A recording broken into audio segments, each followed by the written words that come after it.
இவ்ளோ மக்கள் பிரச்சனைகள் இருந்ததுன்னா, அவங்களுடைய கூட்டணி அதுல இருந்து கூட்டணி கட்சிகள் வெளியே வந்து, உங்களோட நீங்க பலமுறை அழைச்சிட்டீங்க. வந்திருப்பாங்கல்ல?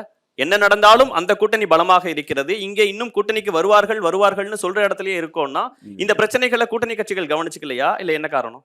இல்லை, இந்த கேள்விக்கு நான் பதில் சொல்லிருவேன்கிறதும் நெறியாளர் தினேஷ் அவர்களுக்கு நன்றாக தெரியும். இருந்தாலும் வாயை பிடுங்குகிற வேலைங்கிறது இந்த வேலை தான்.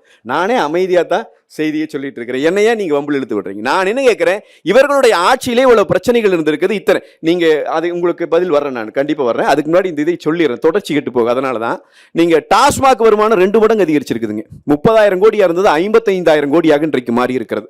இத்தனையும் வரி வாங்கினீங்கல்ல, செலவினங்கள் என்ன? மக்களுக்கு எந்த வடிவத்திலே கொடுத்தீர்கள்? நாங்கள் 1 கோடி பேருக்கு 1000 ரூபாய் கொடுத்தோம் என்று சொல்லுகிறீர்கள். மாதம் 1000 ரூபாய் அப்படியே போட்டாலும் 12 மாசம் ஒரு வருஷத்துக்கு 12,000 கோடி. டாஸ்மாக்ல மட்டும் 30,000 கோடி அதிகரிச்சிருக்கு வருமானம். வரி போட்டது அத்தனையும் 2 மடங்கு ஆயிருக்கு. எங்க போச்சு இந்த பணம்? அப்ப இத்தனை கொடுமைகளும் நடக்கிற போது, சட்டம் ஒழுங்கு சந்தி சிரிக்கிற போது, இத்தனையும் நடந்து கொண்டிருக்கிற போது திமுகவின் கூட்டணி கட்சிகள் வெளியே வரவில்லையே என்று சொன்னால் அதுதானே பிரச்சனை. நீங்க வெளியே வந்திருந்தால் கூட்டணி கட்சிகள் தப்பித்திருக்கும். இப்பொழுது கூண்டோடு கைலாசம் என்று நீங்கள் கேள்விப்பட்டிருக்கிறீர்களா? இந்த கூட்டணியோடு சேர்ந்து திமுக தோற்க போகிற தேர்தல்.